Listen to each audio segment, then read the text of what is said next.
Good morning everyone. Today we are going to see the specimen of axilla.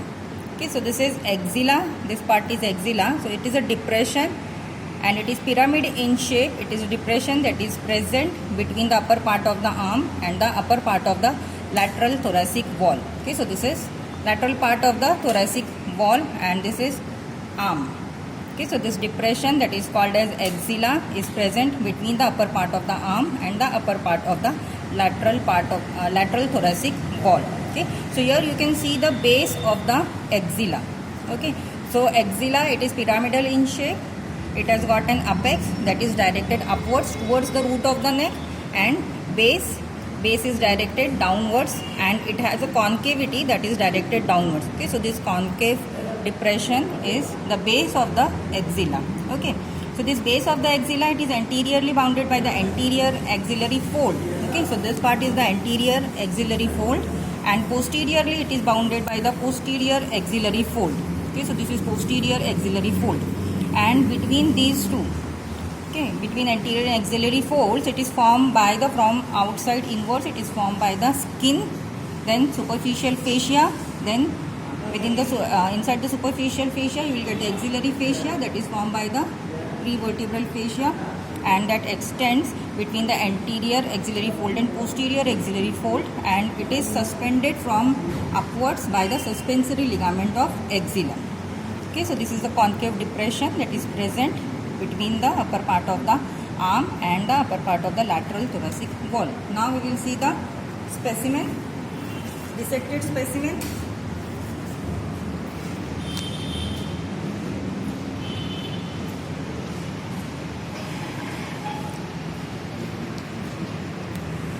Okay, so this is the dissected specimen. Okay, so here you can see the pectoralis major. Yesterday you have already seen all these muscles, and beneath the pectoralis major you will see the pectoralis minor.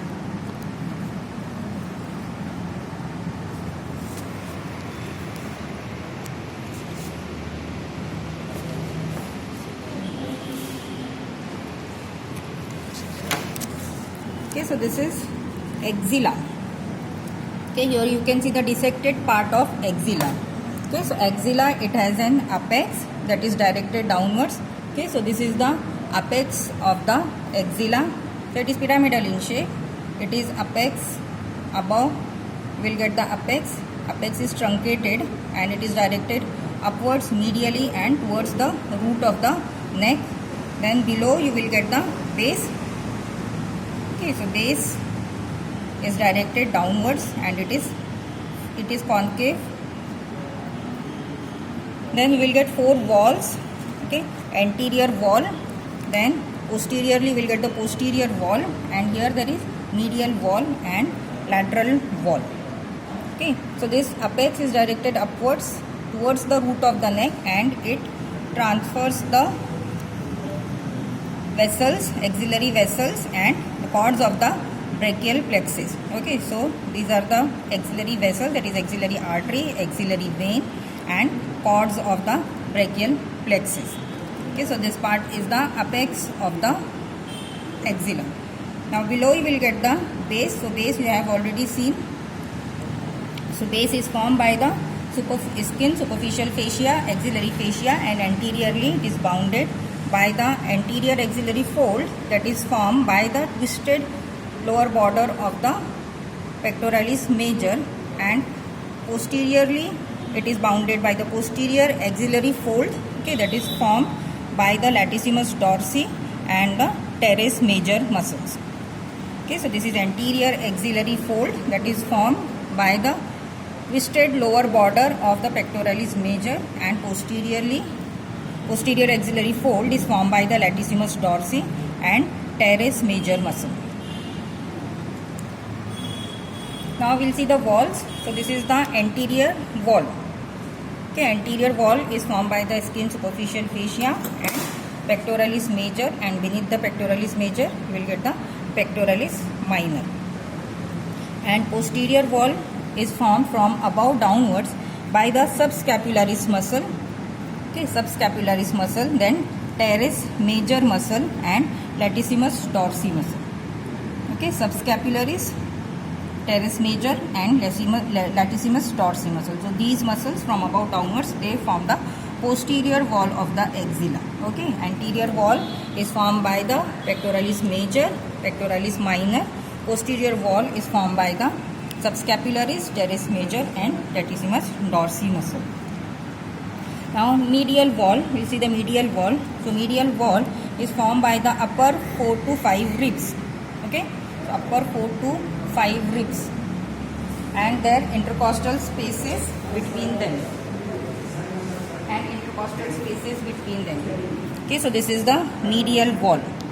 Okay, medial wall is formed by the upper 4 to 5 ribs and the intercostal spaces between them and serratus anterior muscle. Okay, so these are the fibers of the serratus anterior muscle.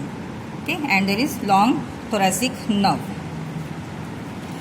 Then lateral wall is formed by the convergence of the anterior and posterior walls on the humerus. Okay, so this is humerus. So anterior and posterior wall, they converge on the lateral wall. Okay, so it is very small. Okay, it is formed by the intertubercular sulcus that is present on the humerus. Okay, and short head of the biceps and coracobrachialis. Okay, so lateral wall is small and anterior and posterior walls, they converge onto the lateral wall, and this lateral wall is formed by the intertubercular sulcus that is present on the upper part of the humerus, and it lodges the long tendon of the biceps femoris. Okay, so these are the 4 walls of the axilla. So we have seen the apex directed upwards, base directed downwards. Then we have seen the anterior wall formed by the pectoralis major, pectoralis minor. Then we have seen the posterior wall that is formed by the subscapularis muscle, teres major and latissimus dorsi muscle. Then medial wall formed by the upper 4 to 5 ribs and intercostal spaces between them, and lateral wall is formed by the intertubercular sulcus present on the humerus. Okay, now we will see the contents of the axilla. So it is a pyramidal space, and its contents are axillary artery and its branches, then axillary vein and its branches, and cords of the brachial plexus.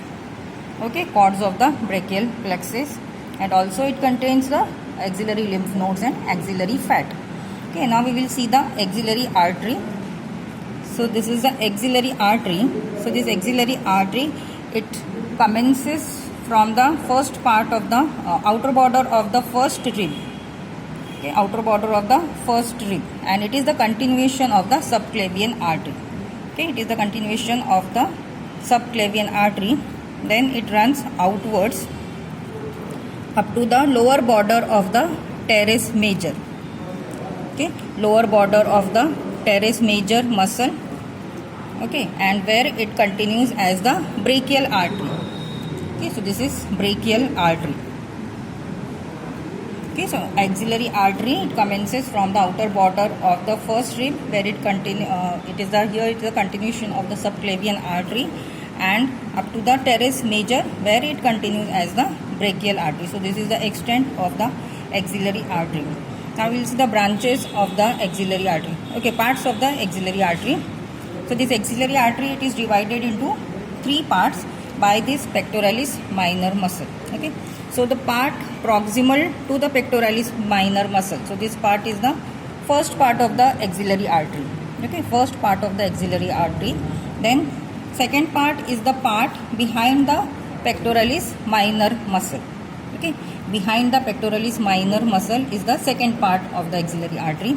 Then part distal to the pectoralis minor is the third part of the axillary artery. Okay, so this is the third part of the axillary artery. So first part, second part and third part of the axillary artery. Now we will see the branches from the axillary artery. So there are in total 6 branches from the axillary artery, 1 from the first part, 2 branches from the second part, and 3 branches from the third part. Okay, we will see one by one. So this is the superior thoracic artery. Okay, superior thoracic artery, that is the branch from the first part. It runs downwards and it supplies the lateral thoracic wall, and it anastomoses with the upper intercostal arteries. Then from the second part we will get the lateral thoracic artery. Okay, so this is the lateral thoracic artery. Again it runs downwards, and in females it provides the lateral mammary arteries that supplies the breast. Then the branch from the second part is the thoracoacromial artery. Okay, thoracoacromial artery. After a short course it divides into 4 branches that are at right angles to each other. The 4 branches are the deltoid branch, acromial branch, pectoral branch and clavicular branch. Okay, so pectoral branch, it runs downwards between the pectoralis major and minor muscle, and it supplies the pectoral muscles. Then clavicular branch, it runs medially and upwards, and it supplies the sternoclavicular joint. Then acromial branch, it runs upwards and laterally, and it reaches the acromion process, and here it anastomoses with the other arteries. Then deltoid branch, it runs laterally, and it supplies the it runs in along the cephalic vein into the deltopectoral groove, and it supplies both the muscles, that is deltoid and pectoral muscles. So this is the thoracoacromial artery that divides into 4 branches. Okay, clavicular branch, then pectoral branch, acromial branch and deltoid branch. Okay, 4 branches. Then from the third part we will get the 3 branches. Okay, so first is the largest branch, that is the subscapular artery. Okay, so this is the subscapular artery. Okay, it runs along the lower border of the subscapularis muscle towards the inferior angle of the scapula. Okay, so this is the subscapular artery. It gives a small branch, that is the circumflex scapular artery. Okay, that winds around the lateral border of the scapula, and it takes part in the formation of the anastomosis over there. Then the second branch is the anterior circumflex humeral artery. Okay, so this is the anterior circumflex humeral artery, runs laterally along the surgical neck of the humerus, and then posteriorly it anastomoses with the posterior circumflex humeral artery. Okay, then posteriorly you will get the posterior circumflex humeral artery. Okay, so this is anterior circumflex humeral artery, and this is posterior circumflex humeral artery. Posterior circumflex humeral artery runs along the posterior surface of the surgical neck of the humerus along the axillary nerve, and it anastomoses around the neck of the humerus with the anterior circumflex humeral artery. So these are the branches from the axillary artery. From the first part we have seen superior thoracic artery. From the second part we have seen the lateral thoracic artery. So this is the lateral thoracic artery and thoracoacromial artery. And from the third part we have seen the subscapular artery and anterior circumflex and posterior circumflex artery. So these are the branches from the axillary artery. Now we will see the axillary vein. Okay, so this is the axillary vein. Okay. So it commences by the union of the brachial vein and the vena comitans along it is formed by the union of the basalic vein and the vena comitans around the brachial artery. Okay, then it runs medially, it lies medial to the artery. Okay, and at the lower border of the outer border of the first rib, it continues as the subclavian vein. Okay, so this is axillary vein that is formed by the union of the basalic vein and the vena comitans around the brachial artery. And cephalic vein, it opens into the upper part of the axillary vein. Okay, so in the contents of the axilla we have seen the axillary artery and its branches, and axillary vein and its tributaries. Okay, thank you.